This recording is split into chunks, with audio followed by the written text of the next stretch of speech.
events. Let me tell you what's up on the plate for the next week or so you can tune into other ones. Tomorrow we have Transgender Marxism at 11 a.m. And at 6 p.m. in the evening, Thinking with James and Grace Lee Boggs. On Friday, we have COVID, Climate, Chronic Emergency, Antinomies of the State. That's at 11 a.m. And so check all those out if you have a chance. How do we do so many events? Well, we do it with volunteers and money, institutional funding, because we want to change all the institutions. So if you want to volunteer for RedMay, even this year, we can still use people. Go to our website, www.redmayseattle.org. There's a place for volunteers, as there is a place to donate money. We depend on your generosity. You can either give to our GoFundMe, or if you can't afford a lump sum donation, you can give a Patreon. We have levels at $3 a month, $5 a month, $10 a month, and $20. So there are a lot of ways to help us so we can do our sixth year. It's amazing that we've been able to do this for 5 years. But now I'd like to get into the panel today on post-work horizons. It couldn't be more timely at a time when Republican senators are claiming that Americans are lazy and shiftless and they don't want to work because they are subsidized. Nothing could be more naked as to the extent that capitalism depends on forcing people to do shitty jobs. We'll hear more of that today. I want to turn the panel over to Will Stronge, who is here from the other side of the ocean, which is whatever England is now. It keeps evolving into different parts, so I'm never sure. Will is a co-director of Autonomy, which is an independent think tank focusing on issues relating to the future of work. He's the co-author with Helen Hester of the forthcoming primer, Post-Work, What It Is, Why It Matters, How We Get There, and We Can't Get There Fast Enough. So I'll turn it over to Will to introduce the rest of the panel. Thank you. Thanks everyone and welcome. And also welcome to Stephanie, who's got the Zoom link and didn't realize it was a YouTube stream, so don't worry about Stephanie. Thanks for having us. We're really excited about this panel and it's great to share it with Kate, Julian and Kathi. Julian's also part of Autonomy. I'll introduce all of them one by one. I think just before they speak actually. So I'm gonna share my screen. Can the host let me share my screen? And what I'm gonna do is I'm gonna introduce the panel, set the scene, talk a little bit about post-work, a little bit about crisis, and a little bit about why we need to think big on the left to meet these crises. Okay, thank you. Let's share this. Okay, can you all see that? Yeah? Okay, great. So about 10-15 minutes from me. Okay, so post-work horizons. What does post-work mean? Well, very, very briefly, and this is the kind of premise of the panel, if there's ever a slogan or a mantra for post-work, it's revalue, redistribute, and reduce, and that's all to do with work. So revaluing certain kinds of work, redistributing work in order to ultimately reduce it, depending on obviously what we mean by work. And work can obviously mean employment. Work can also mean unpaid labours of the house. It can mean shadow work like commuting, self-service machines put a lot of work on the commuters, on the consumer, and so on. But ultimately, post-work is all about reducing and reducing all these kinds of work, and in order to kind of achieve some kind of emancipatory goal in some sense. And I think just as a bit of detail for those who aren't already aware, I think you can probably call it a family of resemblances rather than a subgenre or perhaps not even a tendency. A family of resemblances amongst a few authors, texts, and so on. In order ultimately to think beyond employment and think about a world beyond employment. Okay, today it's clustered around a few policies or demands. It's interesting how post-work's moved from a theoretical place to a more political space. Basic income, which I think we're going to hear a bit about from Kathi. technological repurposing or kind of managing automation. How do we make sure tech works for us? But then also, perhaps all of these things are leading towards working time reduction. So shorter working weeks, 4-day weeks, and so on. Okay, now post-work is and always kind of has been premised on crisis in some sense. So a crisis of work can be construed in a number of ways. It might be precariousness, the gig economy, precarious jobs, overwork, burnout, working too long for the man, climate change, technological disruption, gendered elements of working life, and the crisis of care more broadly. So I'm going to basically set out 3 crises, which I think are, and I think it's hard to not have a consensus about the fact that these crises are coming our way. And then what's going to happen in this panel is that Kathi, Kate, and Julian are going to speak to elements of these crises and really speak about what is the left's response, what's the forward-thinking post-capitalist response, let's say, or towards post-capitalist response to these crises, which are really on our doorstep, if not definitely here already. Okay, so the environment, very, very briefly. When we talk about the crisis of the environment, the climate crisis, and so on, there's lots of different things that could be involved. We can mention rising tides, soil and food degradation, the mass displacement of people from as an effect of these things, resource depletion, and so on. And all these things, all these geopolitical, so all these environmental phenomena have geopolitical effects. Obviously, some industries won't be viable anymore. Some industries are to some extent part of the problem. So there's some really thorny questions around what would a sustainable future look like, and ultimately, perhaps it's also seems fairly clear that it's a sustainable future as one which is not capitalist. And so I think Kate's going to speak a little bit to this and at least give us perhaps a bit of a vision for what that might be. Crisis of work, which obviously is directly related to the crisis of the environment. So thinking about precariousness, technological unemployment. Obviously, the idea of the robots taking all of our job is perhaps overplayed often, but nonetheless, we still see the effects of technology in the workplace really not working for those who are working. Huge inequalities, unpaid care, as in unpaid work of the home, in real tension with employment. People often, basically women working 2 shifts, both the work of the home and the job they have to sustain themselves.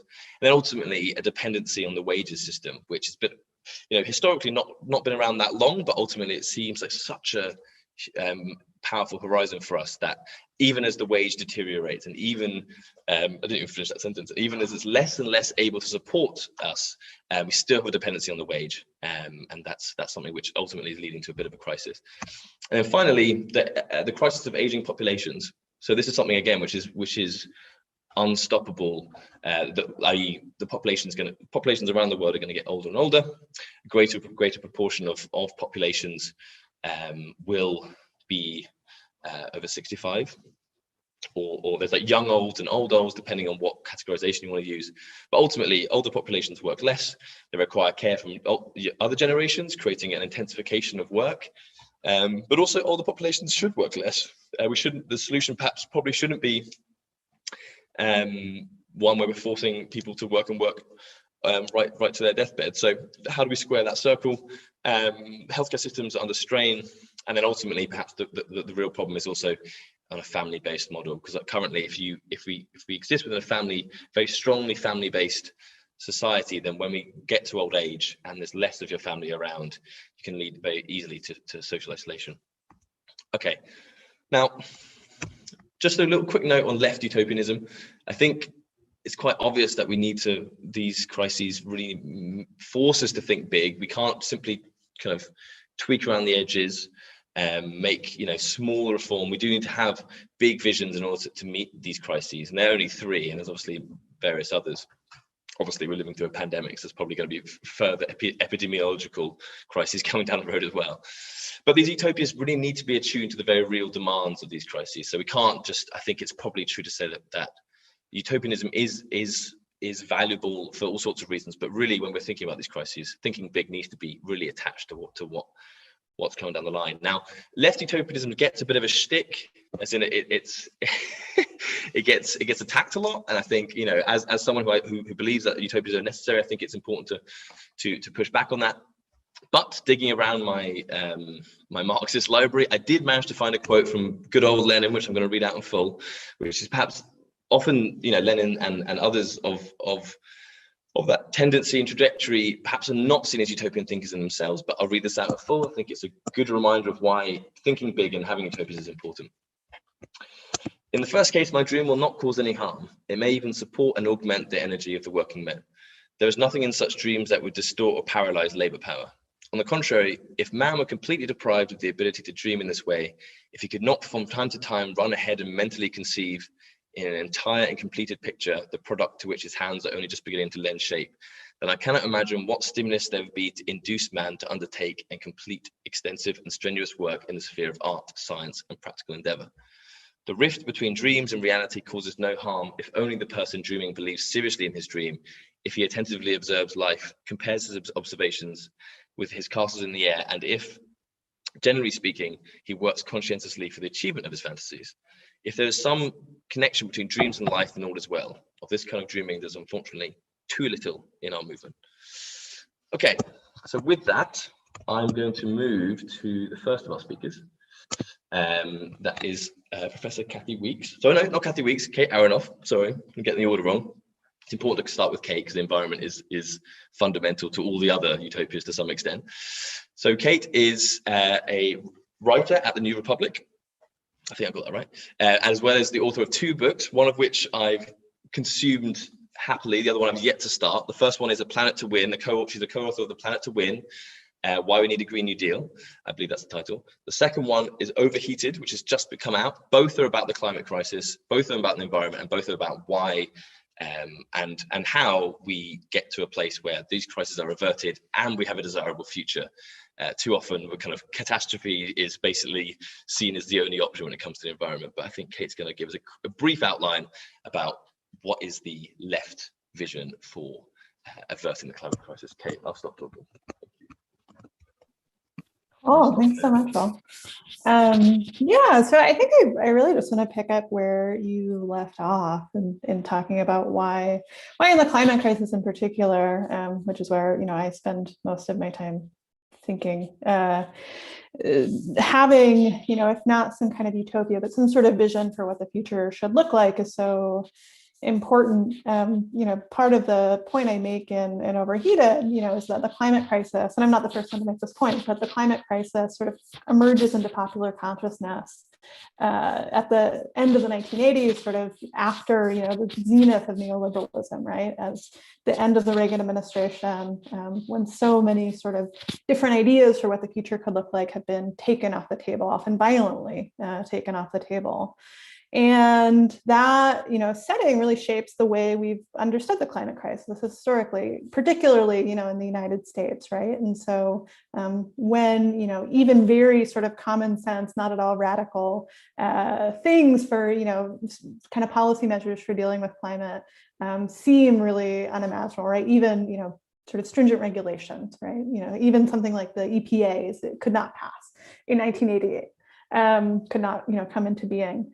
That what we have at our disposal to think through what dealing with this massive crisis looks like are so limited, and that real kind of poverty of vision has contributed to a lot of despair. It's really hard, I think, for folks who have grown up sort of, I was born in 1992 and, grew up sort of in the Clinton era, in the Bush era, without, much of a orientation toward kind of what a better society could really entail. And when you think about the climate crisis sort of in that context, it's easy to feel really pessimistic. And a lot of people do feel really pessimistic. It's easy to look toward the next 30, 40 years of, rising seas, increasing droughts, mass displacement, and say, well, my future looks bad. My future looks terrible because of these sort of objective physical conditions that look very, very likely, right? It's not a strong likelihood. There's not a strong likelihood that we limit emissions or that we limit warming to 1.5 degrees Celsius. That is, reaching very high to achieve that, right? And so that, I think, leads to some really scary places. If, I talk to a lot of folks in the climate movement as part of my reporting and, talk to folks for the book, who are really young, teenagers, folks who are in high school.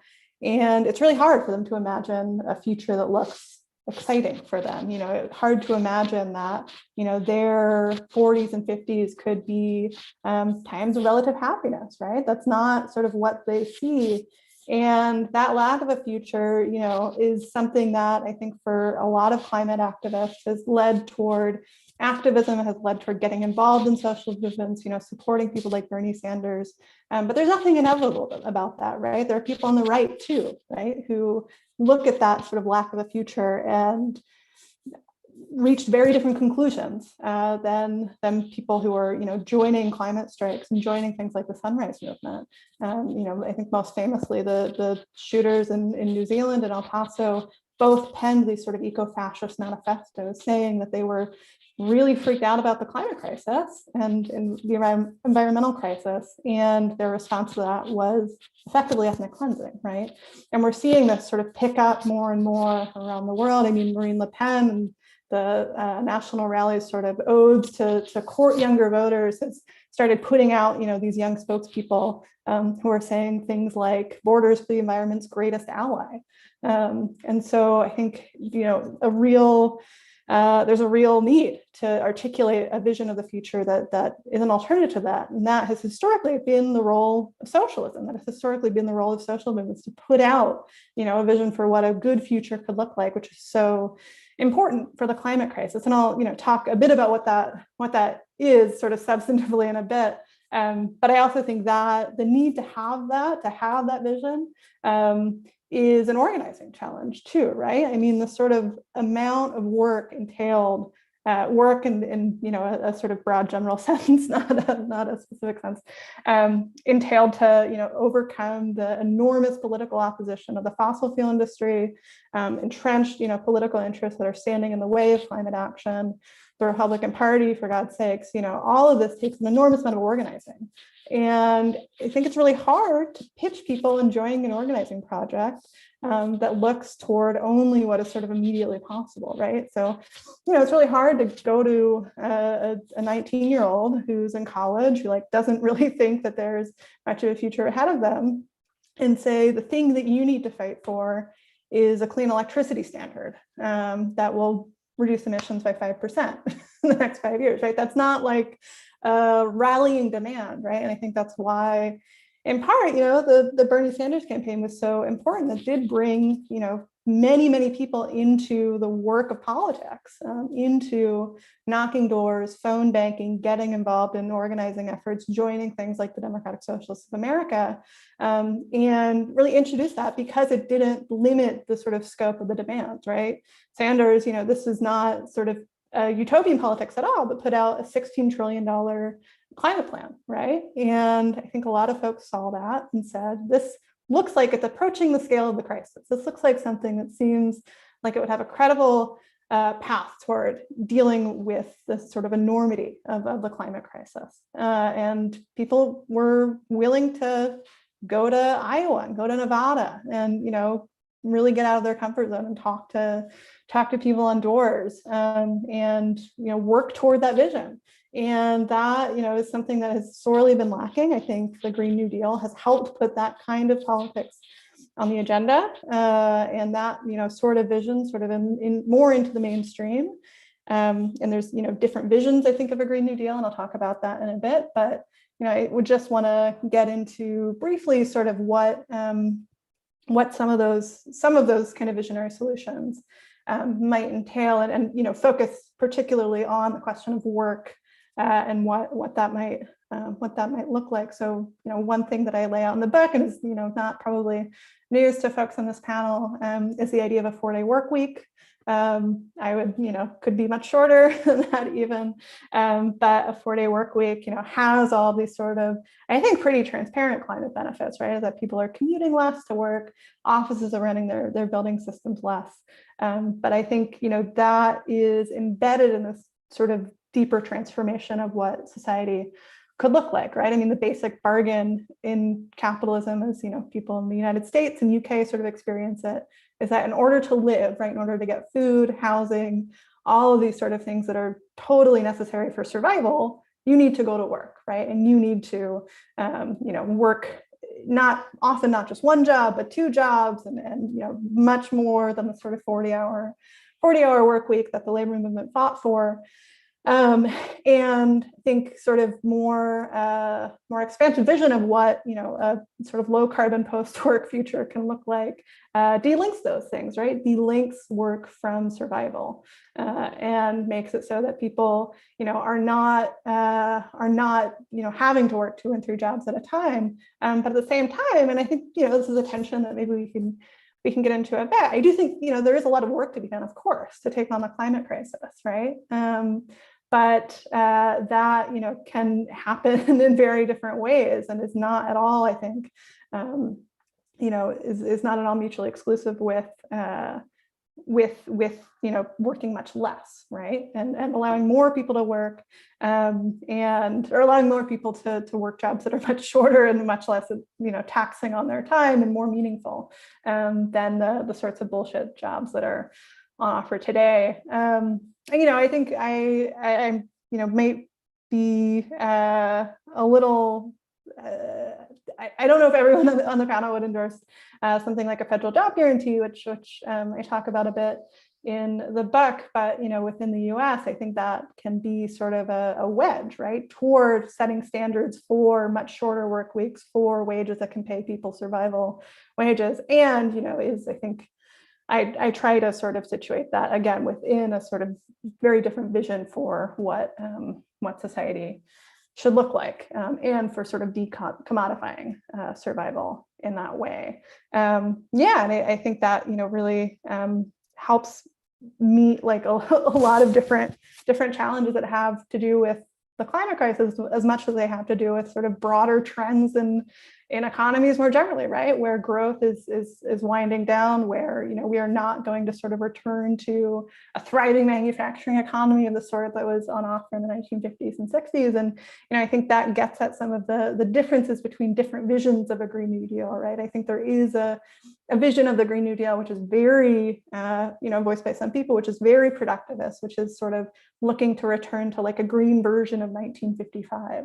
Right, this kind of post-war prosperity where everyone's on the factory line, in this case making like wind turbines and solar panels and making family sustaining wages, quote unquote, and that is not not the Green New Deal that I am fighting for. Certainly, I think in part inspired by some of the work that people like Aronoff have done, pointing out that returning to some sort of manufacturing economy is not entirely realistic, even if even if that were sort of the vision that people were chasing, but also is premised on the sort of model of growth that has been used historically just to cover up a lot of distributional considerations that I think are really core to decarbonization, right? And thinking through kind of what a just and equitable 21st century looks like. It's not, you can't just sort of ramp up economic growth to sort of create all of these, and this is kind of a mythical version of this history, but like to create all of these other outcomes that people associate positively with a manufacturing economy in the United States, right? Sort of basic safety net that has been degraded since then, high levels of employment, these other sort of things that get lumped into the category of a thriving manufacturing economy that are, not forthcoming and, cannot be green. There's not empirical evidence to support a vision of green growth. And that's been abundantly clear, and it's sort of a big fantasy that I think is still being put out. So I think once there's a sort of acceptance, right, that both growth is a real driver of climate crisis, chasing sort of endless growth as the goal of an economy, and that it's not coming back, that we're living in a very different time, just objectively speaking, than the 1950s and 1960s, for very good reason, and in many cases, then that, demands asking sort of different questions about what the 21st century looks like. Who gets included? Who gets sort of economic citizenship in this country? Who gets, how are those gains distributed widely? And I think those are much more interesting and meaty questions, to think about, but also just crucial, right? I think there's not a good model for what a United States that sort of is thinking in egalitarian ways, let alone like displacing one of the most powerful industries on earth. We don't have a good model for what that looks like. And that opens up, I think, optimistically, a lot of opportunity to think about what a sort of sustainable 21st century can look like. And, I think decommodifying survival is really core to that vision. I won't claim to have like all the answers to what that looks like, but I think having a sort of vision for what not having to work 3 jobs or go into debt to survive is really key to just getting the sort of popular and organizational muscle needed to make those sorts of futures possible. Thanks, Kate. Thank you. Great. Yeah, I think it's an important point that that there's a lot of work to be. There will be a lot of work to be done, and that's where the redistribution element of let's say the post-work program comes in, because there's always a weird problem of underemployment and overwork, and so like redistributing that is that's in some ways that's the task. But I think it's important that, as you mentioned, to talk about decommodification as a general goal as well. Now, to use that as a segue, our next speaker is Professor Kathi Weeks, Professor of Feminism, Sexuality and Gender Studies at Duke University, and the author of one of my favorite books, which is The Problem of Work, which is in many ways was an inspiration to the organization that Julian Siravo and I work for. Now, when it comes to decommodification, I suppose we can talk about decommodified services, we can talk about decommodified goods and access to goods, but we can also talk about decommodifying labor power and the sale of labor power. Now, and Kathy's going to talk to us a little bit about what the emancipatory potential is of things like a minimum income, and how in some sense that helps us dislocate ourselves from perhaps what we might call the sharp end of capitalism, which is the need to toil for survival, basically. So I'll leave it to you, Kathy. Great, thanks, Will, and thanks, Kate, for that presentation. So I'm going to talk about a guaranteed basic income and try to make a case for it in the context of this panel where we're trying to think big about solutions. And I think it's important to specify what kind of basic income, because in the debates that swirl around basic income, they often fail to specify, and they end up talking past each other because they're talking about radically different proposals. So there's a lot of different, proposals that travel under the heading of a basic income. And one has kind of lineages in the right wing with Milton Friedman and Charles Murray, and they're really proposing it as a minimal transfer payment that will substitute for every other transfer payment, including in the US Social Security. And it's a way to shrink government. I mean, that's really what it is. There's also a very different tradition that comes from the left that has roots in Marxist traditions, the feminist wages for housework movement, Martin Luther King, the Black Panther Party, the National Welfare Rights Organization, and others. And that's the lineage that I'm referring to. So the version of the policy that I want to defend is for a minimal livable income, or really a social wage, paid universally and unconditionally to residents, regardless of their citizenship status, their family or household relationships, or their employment status. So it's universal, and it's a minimal livable income, something that you could live on minimally. Waged work would not be abolished with this reform, but the relationship between work and income and the relationship between work and family membership would be loosened a bit, I think, in ways that would ease the burdens of poverty and the kind of economic coercion that can lead people to stay in abusive or otherwise problematic households and force them into forms of employment or income generating activity that are abusive or otherwise problematic. So there's a lot to say about this guaranteed or basic income demand. And there's a lot of relevant points to discuss that I'm not going to go into about really how it's meant to sort of address some of the major failures of the work and family system. And work and family system, I refer to that as one system because really those are the two major mechanisms of income distribution. right? That's the way you're supposed to access certain kinds of income, is either through a job or a family or relationship to someone who has income coming from usually a job.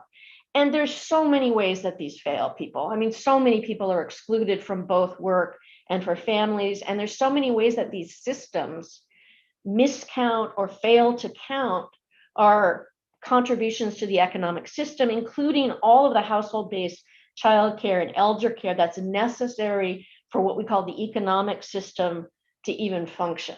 So there's so many failures of these systems. And that's one of the things that you would have to talk about to make a case for a guaranteed basic income. But given the focus of our panel, I want to focus on another key point, and that is how the demand functions as at once a concrete policy reform, and at the same time as what some people call a directional demand, or that I've called a utopian demand, that also opens up kind of broader horizons of critical reflection and also further demands for change.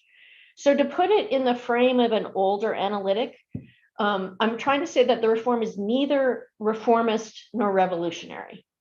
And that's an old kind of frame that, I mean, some people have talked about. I mean, so that it's not in and of itself a revolutionary demand should be clear enough.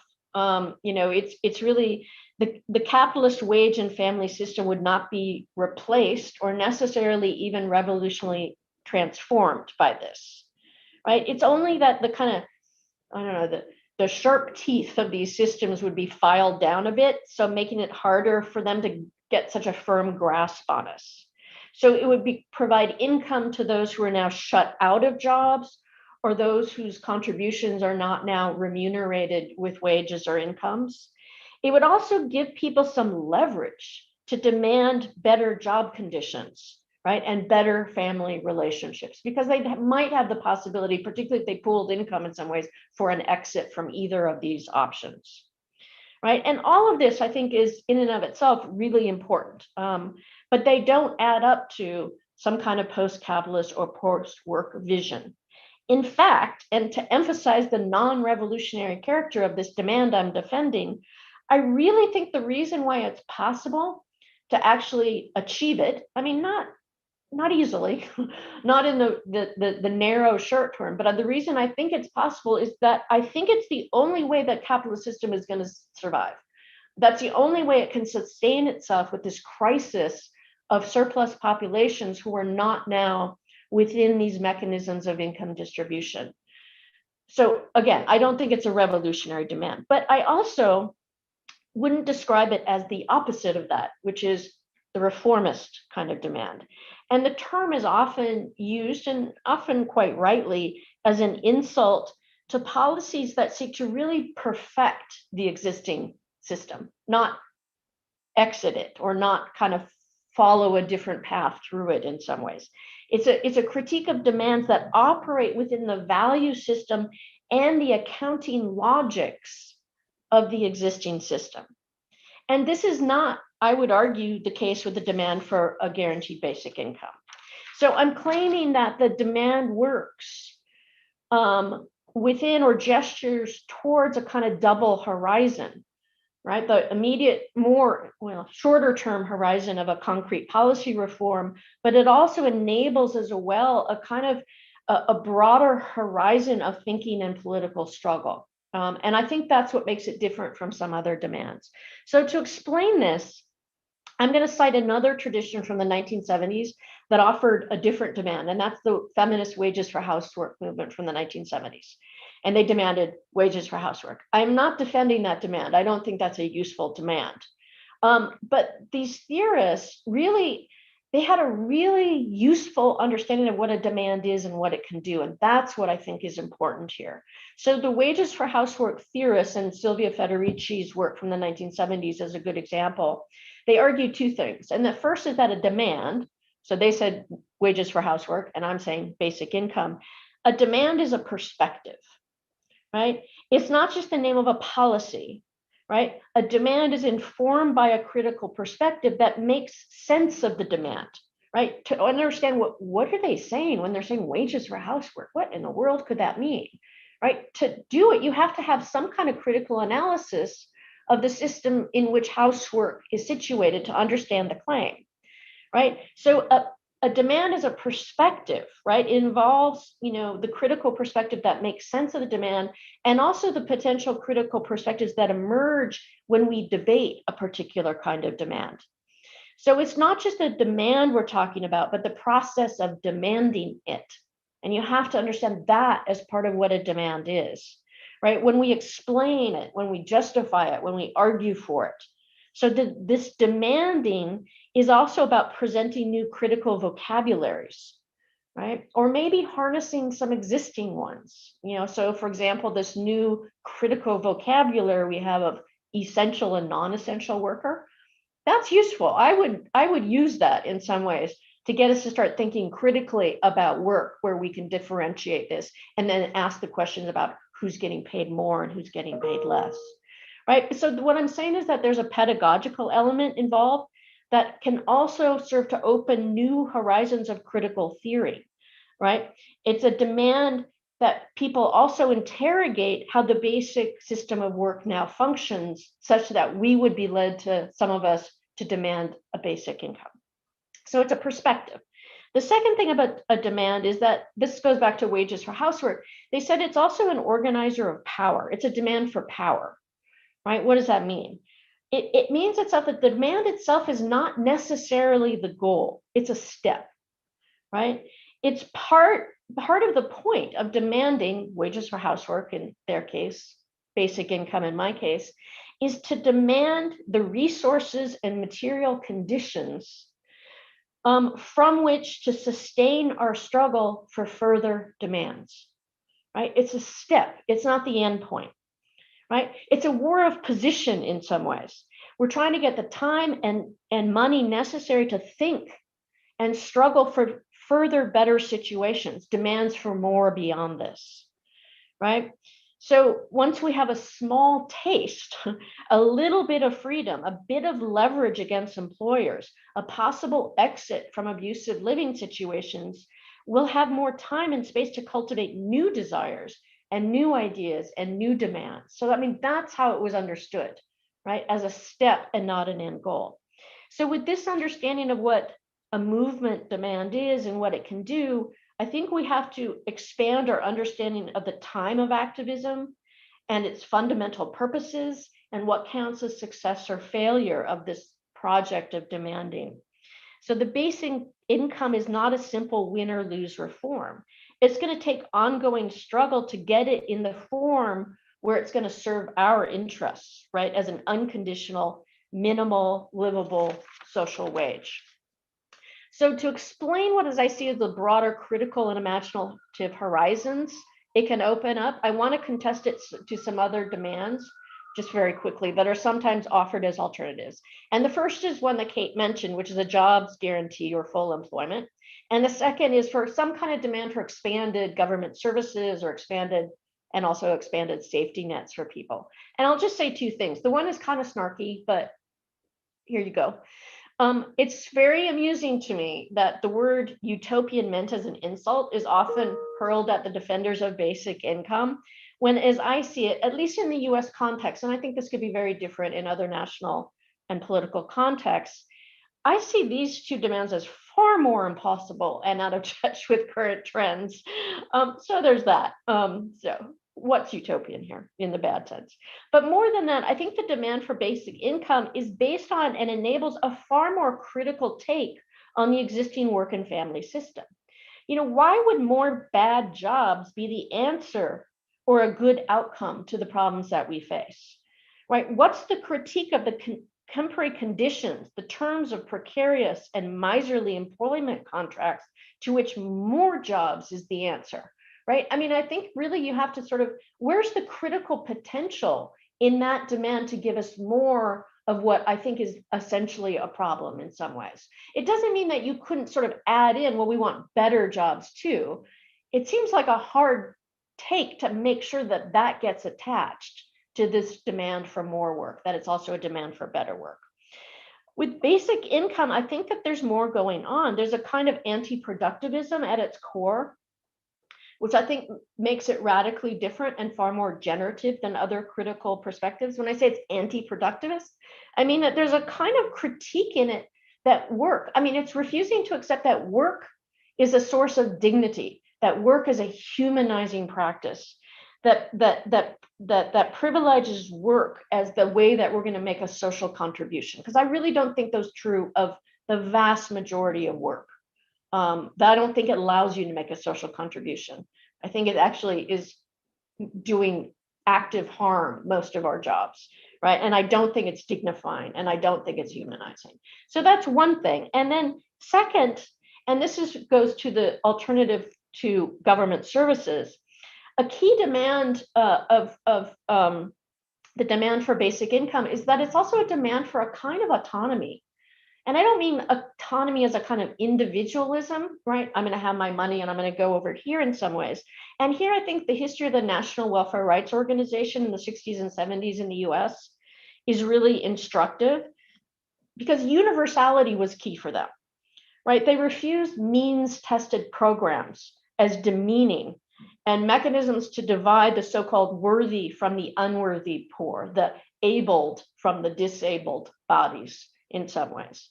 And they also wanted not services, they didn't want vouchers, they wanted money, because they could decide what they were going to do with it, and someone else wouldn't make that decision for them.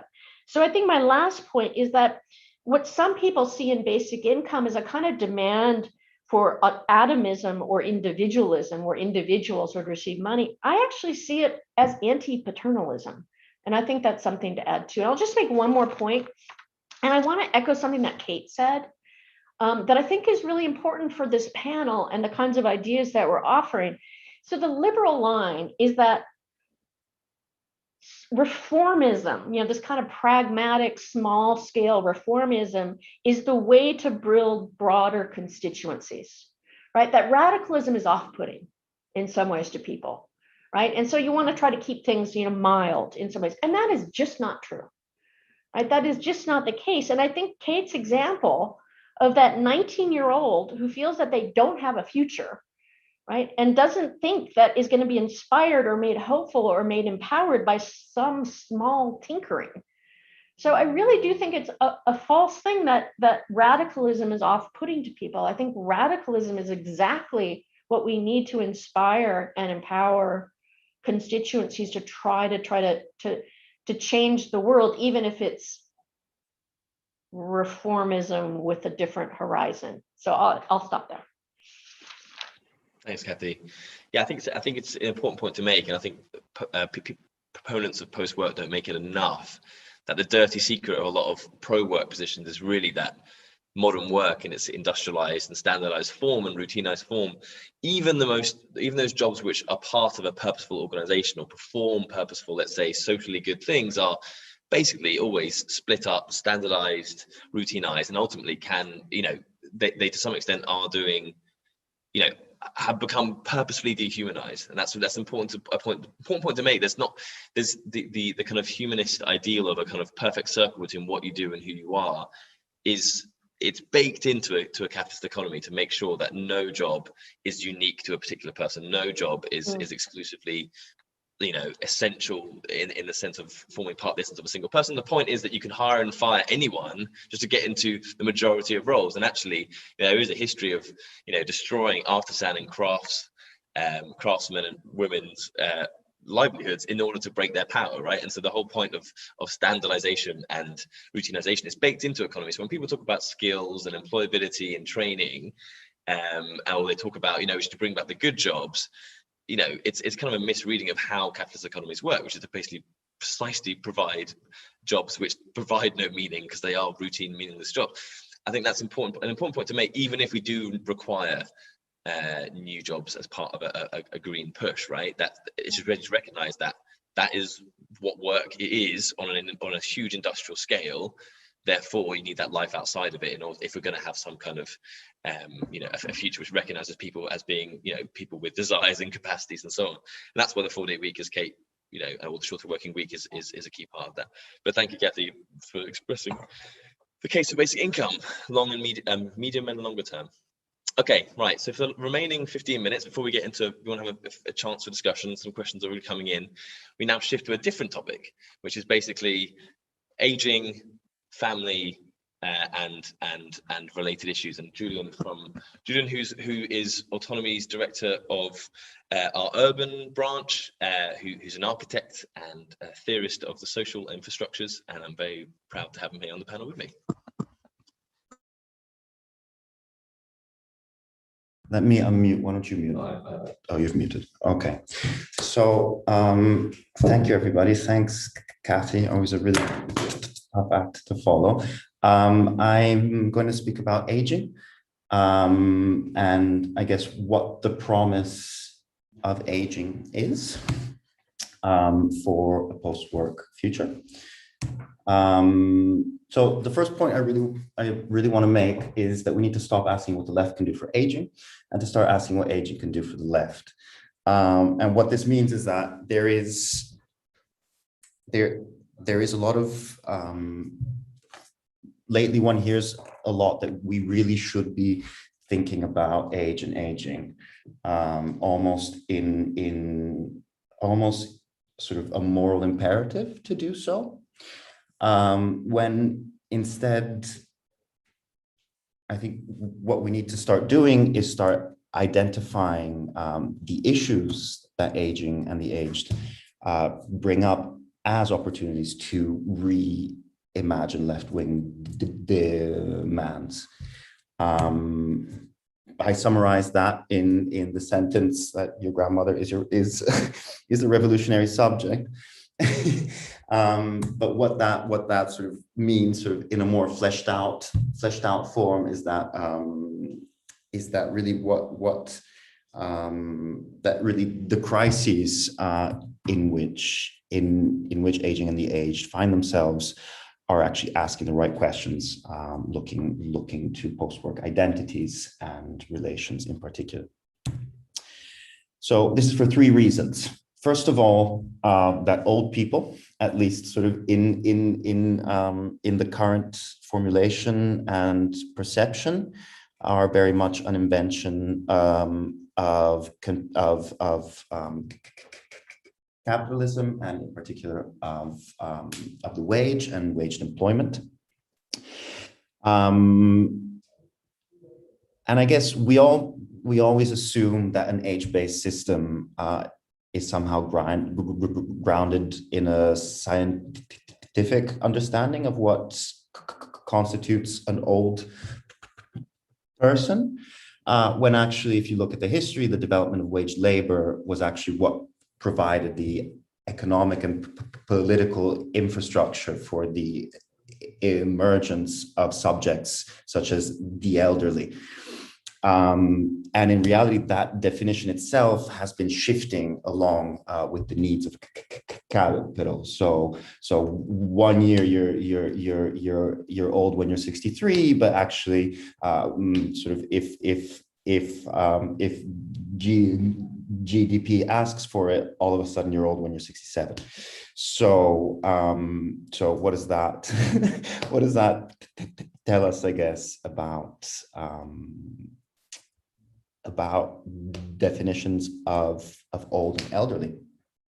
Now, obviously, it's not just waged employment on its own. You have sort of the nail in the coffin of the welfare state and the pension. And I think this is just a really important point when we think about UBI as well, in the way that something like UBI can sort of break down, is a form of welfare which can break down those sorts of identities and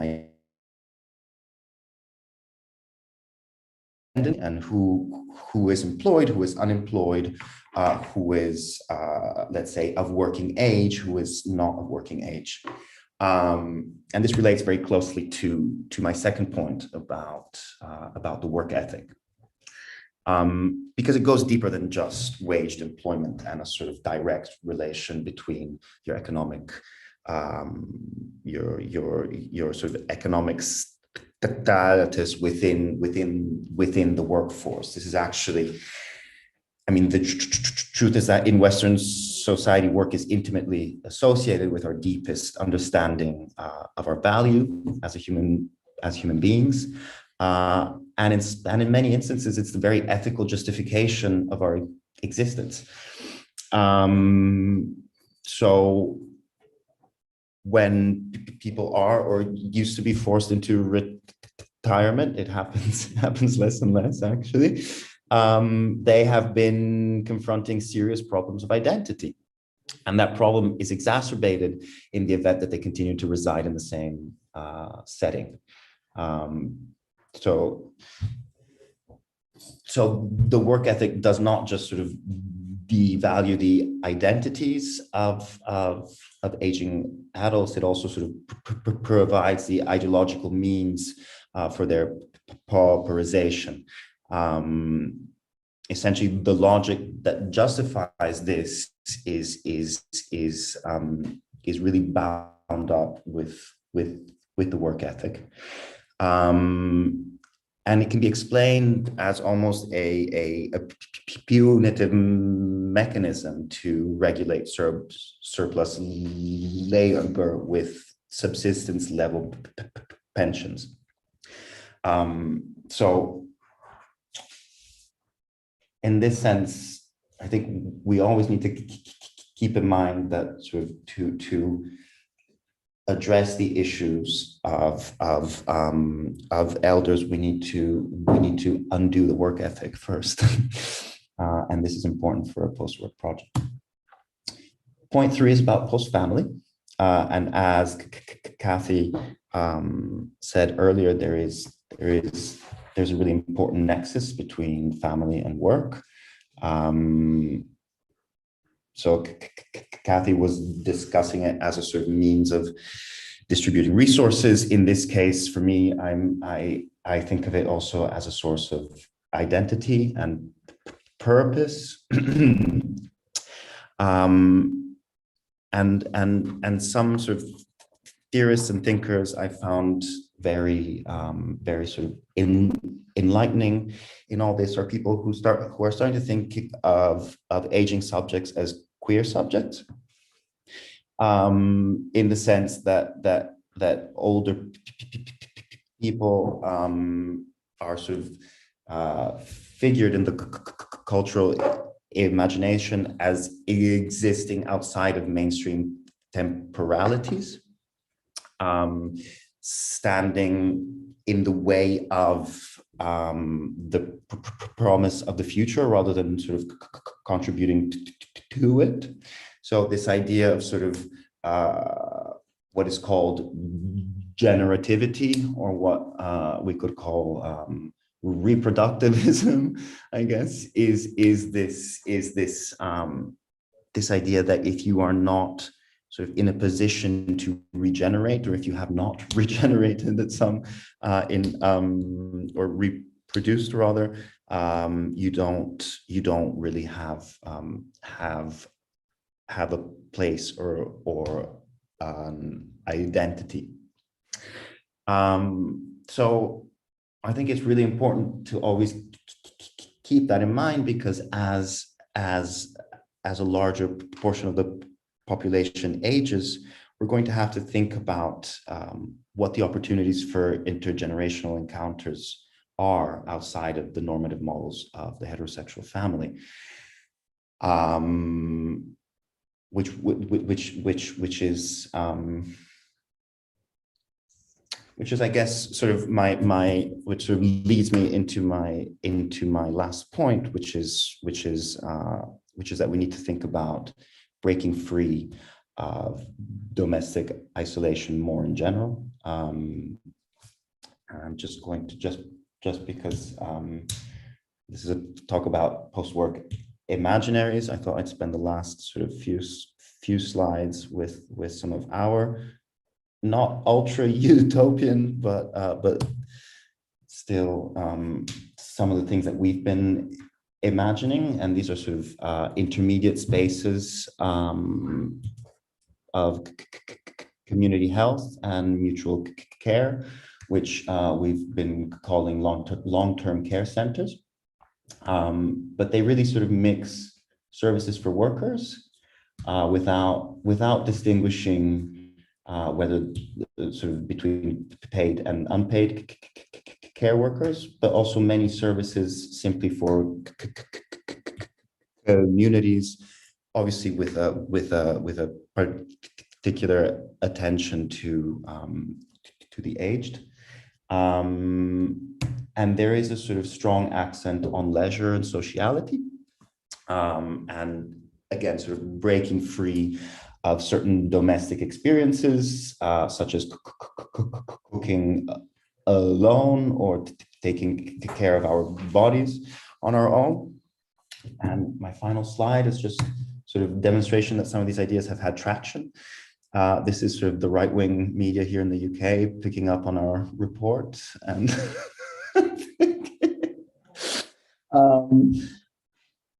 yeah, I think I'll leave this here. But I think that there is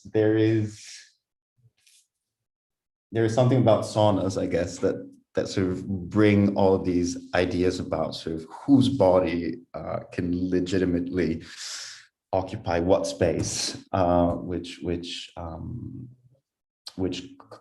conversations about the aged always tend to bring up. Thank you. Yes, just a moment. Great, thanks, Julian. Great, thank you.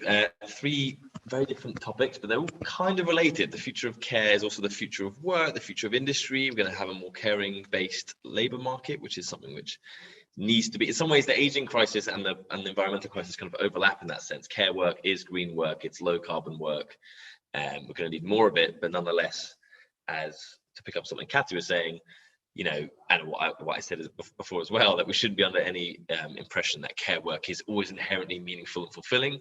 Care work is tough. It's really badly paid. So we need that revolution in the revaluing of that work, but also recognizing that actually it's pretty arduous physical stuff as well. Unless we had a whole system of saunas, that pretty much takes care of all of it. That's a joke. Okay. I think it's hilarious that the saunas are more frightening than the communal kitchens. Like, it's saunas that really scary. Slightly broken, Kathi. Oh, I said it's really funny to me that the saunas are scary. Can anyone else hear her? No, you can. I can't hear her. Oh shit. You can't hear me? Can you hear me? Yeah, well. Oh, just that saunas are scary and not communal kitchens, but saunas, I mean, yeah, anyway. I guess it's naked older people. I'm not sure what's so scary about that, but Sorry. Yeah, I also don't want people's impressions of this whole panel to go away and think, I think they just talked about saunas. There's more to it than that, I like to think. Okay, there's 15 minutes, so I think we have, okay. Yeah, I've got some questions in the chat. Please, if you've got questions, please comment on the YouTube and then or send an email. Okay, sorry, I sound like a granddad saying that. Okay, we've got one question here which says, could UBI, so it's a question for Kathi about UBI. This question gets asked a lot. Could UBI lead to lower wages because of some of the value of labour power will be covered by the state? So would there be an impression from employers that because some of your value is being paid for by the state, actually they can lower wages? And then the follow-up question was, could UBI be financed by taxes on workers? So that's a question for Kathi. I think I'll throw one out to each of you, then we'll come around. Question for Kate was, this is both Kate and Kathi, could decommodifying survival, like Kate suggested, be an addition to Kathy's list of demands for minimal livable social wage? So just a question about decommodification and the mixture of income and decommodification. And then the final question one question for Julian. Yesterday, RedMay hosted the Angry Workers Collective. They also promoted a shortened working week as both a benefit to working populations, but also as a strategy for communist and socialist organizing. How have autonomy's policy efforts for a 4-day week been received in the UK and abroad? We honestly didn't plant that question. That wasn't a plant. That is a genuine question. Okay, we'll go to Kathi first for the question about UBI and value. So, I mean, I think those are really good questions, and I think those are key questions for any politics of basic income. And and I think it's important to mention again that the demand for basic income is not a demand for some kind of technocratic fix. It has to be based in certain kind of ongoing campaigns, because I think that the real danger is that it might be secured, but at such a low level that it'll function as a supplement to low-wage employers. I mean, the way that food stamps sometimes helps Walmart pay low wages because they can also hook people up with food stamps. And I think that's that's a crucial kind of problem. And that's why we're talking about a minimal livable. I mean, that's the only way you get leverage vis-a-vis these employers to really demand. I mean, think about what's happening now in the US, all these employers complaining that they can't get workers. Well, they can't get workers because they're offering terrible conditions, right? Because people have actually sort of made some kinds of arrangements that are sustainable enough that they won't take some of these employment contracts that they find dangerous or reprehensible in other ways. So, I mean, I really think that if it's a minimal livable income, it does give a kind of leverage that employers, in order to attract any worker, is going to have to offer them better wages and conditions. But again, that's a very difficult kind of politics, because you can also imagine that at the very early stages, if it's one, it'll be one at a low level. You have to have these constituencies in place to constantly push it to get it in a form where it's going to actually benefit workers and not low-wage employers. So I think that's a really important question. Whether or not taxes on workers, I don't think so.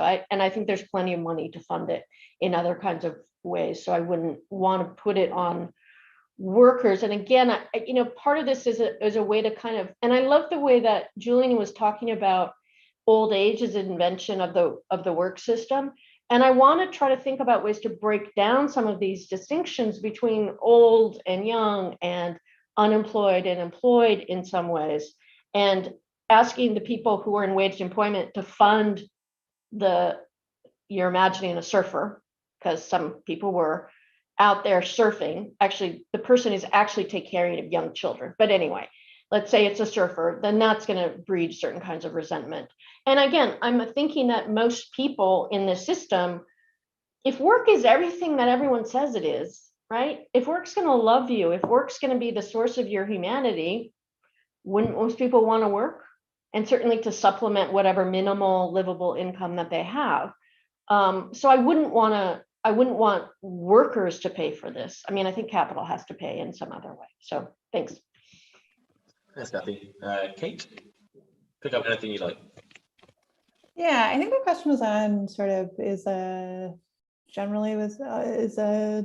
livable universal basic income compatible with a federal job guarantee, or shorter work weeks, and some of the things that I was talking about. I would say, absolutely. I don't think of the two as mutually exclusive, right? And I think, the goal, right, of both is to raise the standard of living for people in society generally, right? And I think there are different visions of each of these policies, which, just like the Green New Deal, that to be contested over. There's a very productivist vision of a federal job guarantee, which emphasizes like the dignity of work and the inherent, moral rectitude of like going and putting in your 40 hours.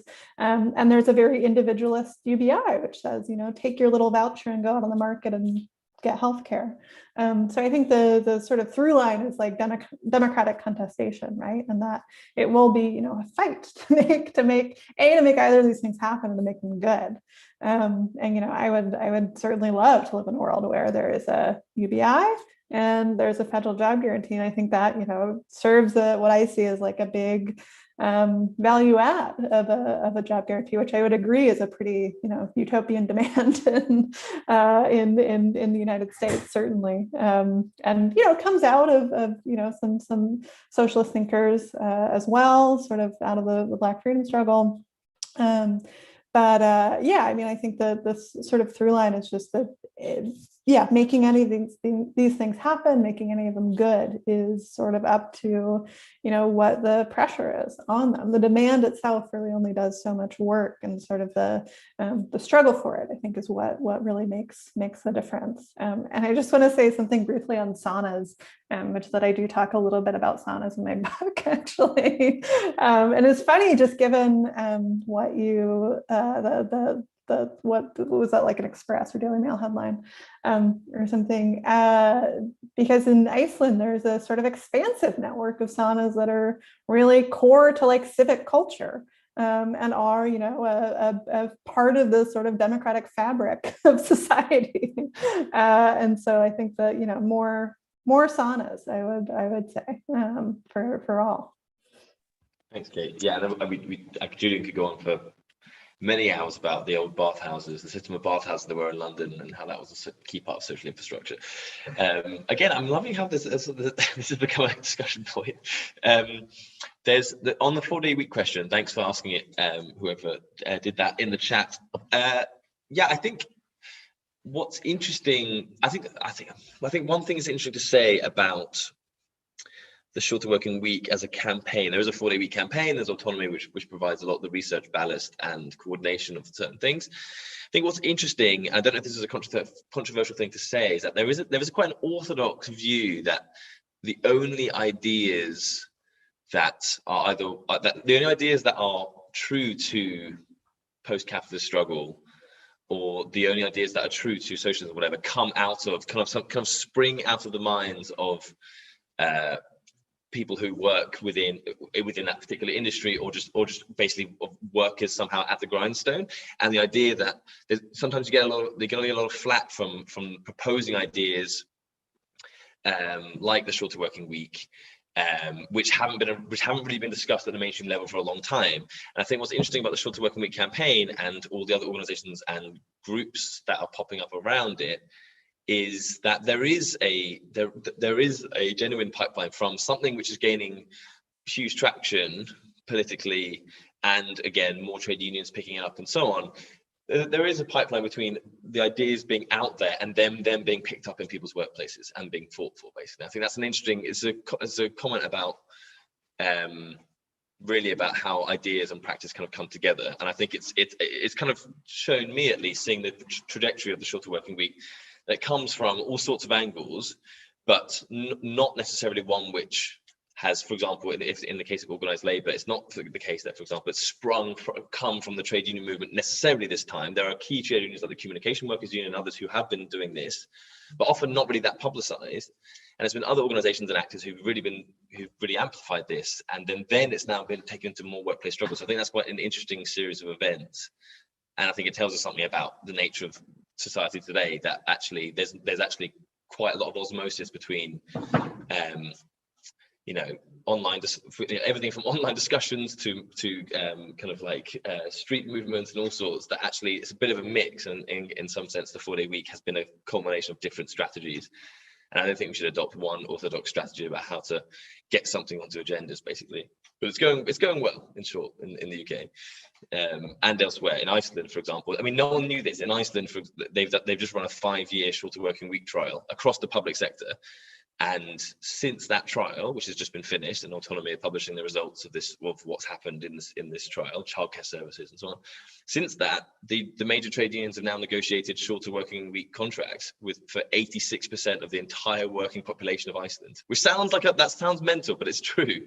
There's only like 200,000 people in the workforce there, but about 170,000 of them have now got shorter working weeks off the back of this trial. So it's kind of, in some sense, it's cracking on in other places. More than UK. Anyway, one more question for Julian. I've seen in the chat, which is it's a comment and a question, but it's a really interesting one.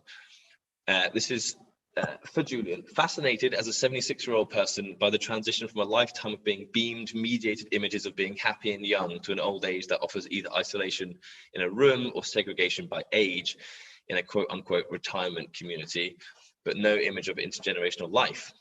Also, the sudden onrush of accusation about how the old, the boomers, are stealing the futures from the young, the millennials, and should be driven out of their apartments and homes into a nomadic life in trailers on the road. what are some images the left can propose of a different old age? Now, there's one thing I think is quite interesting here for those who've read the Keir Milburn book on Generation Left, that actually he ends that book. You know, we have an age divide in terms of our politics, and particularly in the UK, but also elsewhere. He ends that book thinking about the need to try and find intergenerational life, and Julian alluded to it there. So I'll let Julian speak to that. Thank you for that question. I think sort of the space for really exciting reinvention, really difficult reinvention, is going to be housing. And I think, you know, it's not enough to say social housing. It's not enough to say green social housing. We need to move beyond the 3-bedroom apartment. That's the truth. And it sounds like a sort of nice to have, and maybe it is within the general context of planetary breakdown. But I think a couple of examples that I have in mind are particularly the sort of Swiss and Austrian housing co-ops. The new ones, especially more than the sort of old, more famous sort of Red Vienna ones, which sort of tended to not question the structure of the nuclear family as a given. Whereas more recently, some of these housing co-ops in Switzerland are almost taking on a more sort of platform housing model, in which you will have sort of 10-bedroom flats, or even sort of single rooms in sort of much wider setups with communal kitchens, but it's also about sort of shared infrastructure on the ground floor. I think those are the kind of spaces to sort of reorganize collectivity in a sort of intergenerational and post-familial way. So and I mean, obviously there's a very sort of strong green argument behind sort of having, you know, one washing machine instead of 50. But ultimately, I think that the real promise of these sort of experiments in housing are about the fact that, you know, we spend 10 years of our lives in a nuclear family, if we ever do, 20 years maybe. But that's what every bit of architecture of sort of domestic architecture is organized around, and it's kind of nuts. I mean, it never corresponded to anybody's actual life. You're always sort of almost there or not there anymore, and then there's like a little window of life in which you get to perform the real house. It's like, oh, now I get to play to use this house how it was intended to be, and the rest of it is like, oh, we now use that room for anyway. Sorry. Yeah. Thanks, Julian. Sorry, I was just conscious about time because we've got one minute left. Now we're at time, so that was perfect.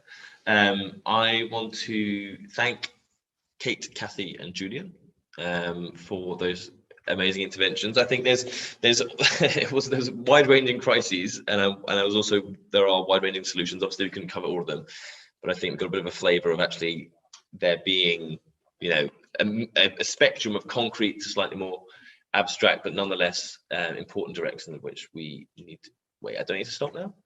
When that's in the chat. When do we need to stop? Sorry, I thought we had an hour 15. How long do we have? You can certainly continue the discussion. This is quite interesting, and it raised a lot of wonderful issues. An hour and 15 minutes, you win the record for the shortest RedMay panel ever. But I think given the interest of what you're talking about, there's no reason why this shouldn't continue at least another 15 minutes, which will still put you 30 minutes under the average panel. I mean, unless you have somewhere to get to quickly. I mean, I have a number of questions which I might just throw out to keep the discussion going. The notion of revaluation, which Will put up at the beginning, is something that happened during the pandemic. we had the phrase essential workers that was suddenly put out, and everybody got it. Everybody thought, yes, I need a hospital worker, I need this, rather than a broker. But now, of course, the need for capital is to reevaluate the revaluation and to somehow excise that from everybody's mind, so that the notion that somehow the high-paid CEOs become the essential workers, and whoever the essential workers were are now sort of recategorized as lazy shirkers who don't want to go back to work because they're on unemployment. So how do you see that particular struggle playing out in the media between left and right, or and how can we win, keep that ground that we gained, which the pandemic essentially helped us with in terms of making points that would have been seen merely academic before that? I just wanted everybody's impression on that. Thanks for that. I will just caveat that I did tell people it's an hour and 15, so it's totally okay for everyone to just flag that they need to get somewhere. But I think just on your, I mean, one thing before I'll just abuse my position, just jump in that there was the revaluing the essential and the non-essential. I mean, it was great to think of there being loads of, let's say, PR companies where they saw that and they're like, we're not essential, guys. That was a nice thought. There's people, that the bankers being like, god damn. Anyway, but I think the battle played out, Philip, just to take your wording, the battle played out really when you started to see the kind of clap for heroes stuff at the start. That the naming of essential workers as often as heroes and clapping then started taking quite a sinister turn, didn't it? Because it's kind of like war heroes almost, where they're kind of disposable. So it became the hero framing was actually, it almost, in the UK at least, it almost started to seal the fate of essential workers as people who are making a sacrifice, but they're the kind of people who should make sacrifices, that like as if they were kind of soldiers on the battlefield. And that's quite toxic in a way, compared to, you know, it became hard to talk about, wasn't it horrific that they had to go through this? Instead, it was the kind of dignified soldiers fighting the pandemic and that they will take their place amongst the fallen type thing, which was actually really grim. So the essential, the kind of the framing of essential took a nasty turn. But I agree with you that that was a really important kind of categorization, which was unstoppable, which is nice. Sorry, does anyone else want to jump in?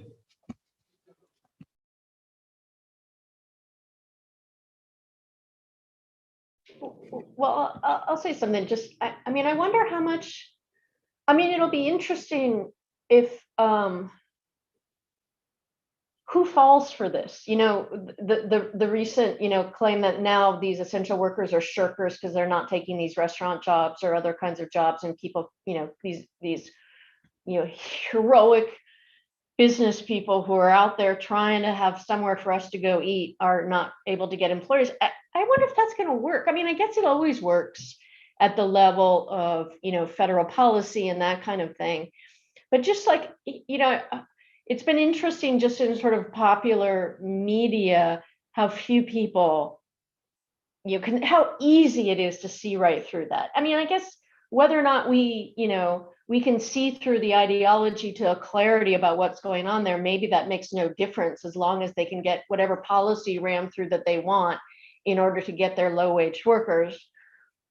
I don't know if it makes a difference that people are able to see, you know, beyond that curtain, but I think people really are, at least in the US.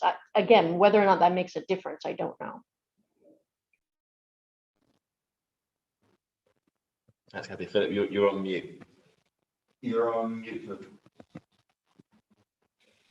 I still make that mistake after 2 years. But anyway, this was a great discussion. And of course, I look forward to discussing with everyone here at future RedMays or even anywhere, and hopefully in person, if we could bring it from London, these issues, which you discussed from many points of view. So we didn't even get into the question of how demands are destabilizing and whether even the revolutionary reformism distinction is useful anymore, or whether it obscures more of what happens under these conditions of extreme capitalist fragility. But we'll leave that to a future time. And I want to thank Kathi, Kate, Julian, and Will for being part of RedMay. And I want to invite everybody who is watching this to come back for our other panels, which in a moment I will tell you about. You think I would have them memorized, but alas, no. We have Thinking with James and Grace Lee Boggs, which I believe, is that at 6 p.m. tonight, Mike? You want to fill me in or something? Let me get this off of my cell phone here. This is important enough to spend a little time here to get the exact times. So tonight at 6 p.m. Here we go. Getting there. Oh no, at 6 p.m. we have nothing. At 6 p.m. tonight. Good that I looked at my cell phone here. But tomorrow morning at 11 a.m. we have Transgender Marxism. There's a great book coming out from Pluto Books, an anthology. We have people who are in the anthology. We'll talk about it. At 6 p.m. Thinking with James and Grace Lee Boggs. James Boggs is, of course, one of the great theorists of being an American worker because he was an American worker.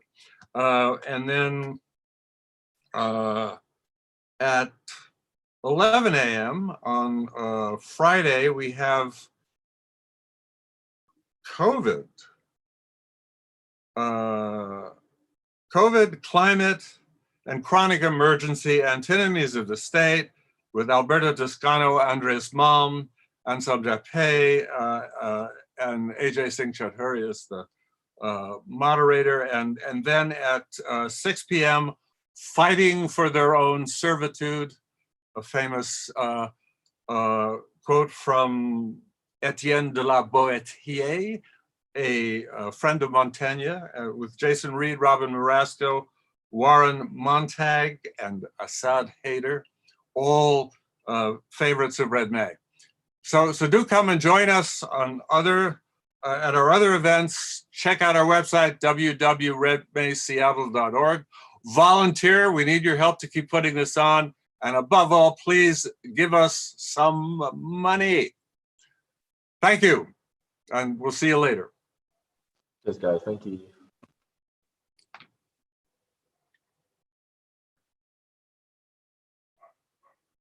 We off?